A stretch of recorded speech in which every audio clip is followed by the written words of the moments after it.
दोस्तों, इस ब्रह्मांड में जब इंसानी जीवन की शुरुआत हुई थी तो शायद सबसे पहले मिस्र की सभ्यता का विकास हुआ था। कहते हैं ये सभ्यता एक नदी के किनारे जन्मी और आज भी उस नदी का अस्तित्व है।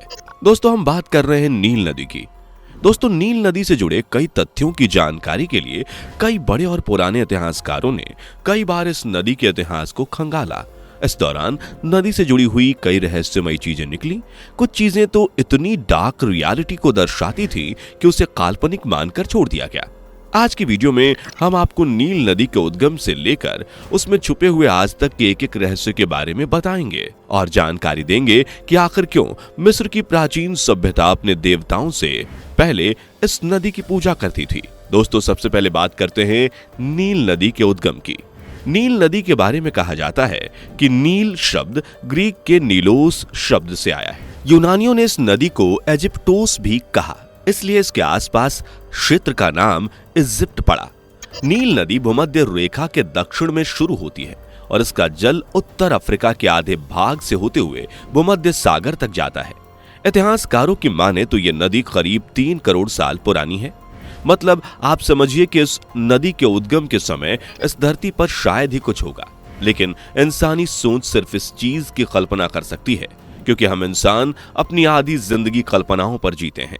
दोस्तों, कहते हैं कि जब शुरुआत में कुछ लोग इस धरती पर जीवन की तलाश में भटक रहे थे, जब वो बुरी तरह थक गए थे तो उन्होंने एक जगह रुकना सही समझा और वहीं पर एक पेड़ के पास उन लोगों ने अपना डेरा जमाया। उनकी थकान इतनी गंभीर थी कि पेड़ की छाया और वहां चल रही हवा की वजह से वो लोग कुछ देर बैठते ही सो गए और उनमें से एक व्यक्ति की आंख तब खुली जब चारों तरफ अंधेरा छाया हुआ था। अंधेरा देखकर जब वो व्यक्ति उठा तो उसने देखा कि ये तो रात का समय है। आसमान बिल्कुल साफ है और ऊपर आकाश में तारे बिल्कुल साफ दिखाई दे रहे हैं। वह कुछ देर वहीं बैठा रहा और थोड़ी देर बाद उसे एहसास हुआ जैसे कि उसके पीठ के पीछे से एक आवाज आ रही है। वो आवाज काफी भारी थी, जैसे कि कोई बहुत बड़ा जानवर आवाज निकाल रहा हो। उसने अपने साथ के लोगों को जगाया और उनसे पूछा कि गौर से सुनने की कोशिश करो कि तुम्हें कोई आवाज सुनाई दे रही है क्या। उन लोगों को भी वही आवाज सुनाई दे रही थी और वो आवाज रुकने का नाम ही नहीं ले रही थी। ये आवाज सुनकर उन लोगों को लगा कि शायद कोई जानवर घायल अवस्था में है, इसलिए उन्होंने आपस में योजना बनाई कि चलकर इस जानवर को मारते हैं, जिससे उन्हें खाने के लिए इधर उधर भटकना नहीं पड़ेगा। कुछ ही पलों में वो सब उस आवाज की तरफ निकल पड़े। जैसे जैसे वो उस आवाज की तरफ बढ़ रहे थे, आवाज और तेज होती जा रही थी।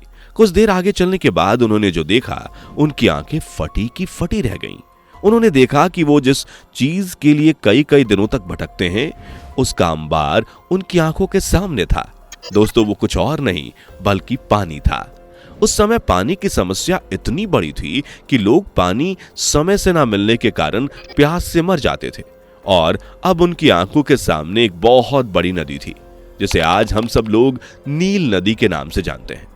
इतना सारा पानी होने के कारण कुछ लोग यहीं बस गए और उन्होंने यहीं से अपना जीवन यापन शुरू किया और बहुत ही कम समय में लोगों ने यहाँ पर एक बस्ती बना ली और वो बस्ती कब एक बड़े राज्य में तब्दील हो गई, किसी को पता नहीं चला। पानी की कमी ना होने के कारण कुछ लोगों ने तो खेती शुरू कर दी। कुछ मिस्रवासी अपनी गाय, भैंस, घोड़े और कुत्ते को नहलाने के लिए नील नदी के किनारे आते थे। उस समय इन लोगों का कोई भगवान नहीं था, ना ही ये किसी धर्म विशेष के थे, इसलिए सभी मिस्रवासी नील नदी को भगवान मानते थे। उनका मानना था कि इसी नदी की वजह से वो लोग जिंदा हैं और जो कि सही भी था। कई मिस्र के बड़े बूढ़े कहा करते थे कि इस नदी में नील देवी नाम की एक देवी रहती हैं, जो कि समय समय पर बाहर आती हैं और उसे कुछ ना कुछ चाहिए होता है। इस बात को वहां ज्यादातर लोग अफवाह के रूप में लेते थे कि आखिर एक नदी को क्या जरूरत है और वो क्या ही लेगी, जिसके चलते लोगों ने इस बात को अनदेखा कर दिया और हल्के में ले लिया और अपने अपने कामों में लग गए। दोस्तों, ये बात तब की है जब मिस्र का प्राचीन काल चल रहा था। उसी समय एक बार मिस्र नदी में एक भयंकर तूफान आया। ये तूफान किस वजह से आया किसी को नहीं पता, लेकिन तूफान इतना खतरनाक था कि उस किनारे पर जो भी जानवर थे वे सभी तूफान में बह गए। तूफान ने 2 दिनों तक खूब तबाही मचाई। मिस्र में पहली बार ऐसा हुआ था। लोगों ने समझा कि शायद देवी गुस्सा हो गई हैं और उसे भूख लगी है, इसलिए वो भयानक तूफान के जरिए इतने जानवरों को अपने साथ ले गई हैं। लेकिन उसके बाद फिर ऐसा नहीं हुआ, इसलिए लोगों को तब लगा कि शायद हमसे कोई गलती हुई है, इसलिए उस दिन नदी की देवी ने ऐसा किया। धीरे धीरे चीजें सामान्य हुई और लोगों ने अपना जीवन फिर से शुरू किया। दोस्तों, ये युग पिरामिडों का युग था। मिस्र से लगे हुए यानी मिस्र से सटी हुई कई और जगहों पर भी लोग बसने लगे थे, क्योंकि इस नदी का कुछ भाग उन जगहों से भी होकर गुजरता था। हालांकि वो मिस्र की तरह भरे हुए नहीं थे। इनमें सूडान, काहिरा, खार्तूम, जिंजा और जूबा थे। लेकिन मिस्र अब एक प्रशासन सत्ता बन चुका था। अब वहां पर फाराओं और फिरौन का राज आ चुका था। मिस्र के राजसी महल को भी नील नदी के किनारे पर ही बनाया गया था, ताकि महल को बनाने के लिए पानी को ज्यादा दूर से ना लाना पड़े। लेकिन दोस्तों, मिस्र में शाही शासन आने के बाद चीजें बहुत बदल गईं। लोग कामुक प्रवृत्तियों की ओर ज्यादा ध्यान देने लगे। फाराओ अपनी रानियों के साथ शाम के समय नील नदी के किनारे पर आकर काम प्रदर्शन करते थे और कई सारे फाराओ मिलकर उस नदी में हस्तमैथुन करते थे, क्योंकि उनका मानना था कि इस नदी की वजह से मिस्र का जन्म हुआ है। इसलिए वो हर चीज जो जन्म देने की कारक है उसे नील नदी में आकर अपना प्रदर्शन करना होगा। शुरुआत के कई दिनों में संध्या काल तक ऐसा होता था, लेकिन धीरे धीरे ये चीजें बंद हो गईं और नील नदी में राजा और रानी सहवास करने लगे।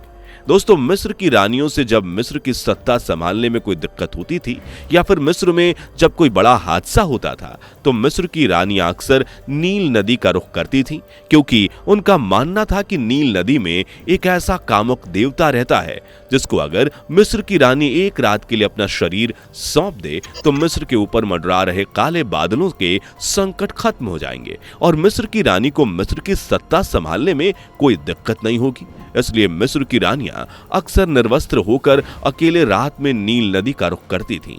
लेकिन वही मिस्र के फाराओ ऐसा नहीं मानते थे। उनका कहना था कि नील नदी में एक ऐसा देवता रहता है जो जानवरों की बलि मांगता है। इसलिए मिस्र के फाराओ कई बार बहुत से जानवरों को नील नदी के पास ले जाकर जिंदा ही छोड़ दिया करते थे। उसके बाद उन जानवरों को दोबारा नील नदी के पास कभी नहीं देखा जाता था। दोस्तों, कहते हैं कि नील नदी दिन में 2 से 3 बार रंग बदलती थी, लेकिन इतिहासकारों की माने तो ये धूप की रोशनी से होता था। जब छाव होती थी तो नील नदी का रंग अलग दिखाई देता था और जब धूप होती थी तो उसका रंग एकदम नीला दिखाई देता था। हालांकि कई इतिहासकारों ने कहा है कि शाम होते ही नील नदी अपना विकराल रूप ले लेती थी और उसमें पानी की गति काफी बढ़ जाती थी। ऐसे में उसके अंदर जाना खतरे से खाली नहीं होता था। दोस्तों, नील नदी के कुछ किनारे ऐसे थे जहां से नदी को देखने पर ऐसा लगता था जैसे कि वो साक्षात स्वर्ग हो। वो दृश्य बहुत मनोरम थे, इसलिए वो सारे किनारे आम जनता के लिए बंद कर दिए गए थे। वहां पर अब सिर्फ रानियां जा सकती थीं, इसलिए रानियां अक्सर वहां अपनी सखियों के साथ नहाने जाती थीं और उन्हीं किनारों पर नहाती थीं। एक बार अफ्रीका के एक बूढ़े व्यक्ति ने मिस्र का दौरा किया और नील नदी के किनारे से गुजरा तो उसने देखा कि वहां कुछ जवान लड़कियां बिना कपड़ों के नहा रही हैं और मिस्र की जलती गर्मी में नील नदी के ठंडे ठंडे पानी का आनंद ले रही हैं। कुछ देर तक वो वहां रुका और अब रानियां वापस जाने लगीं, तब उसने उन्हें रोक कर कहा कि आप ये जो करती हैं मत किया करिए।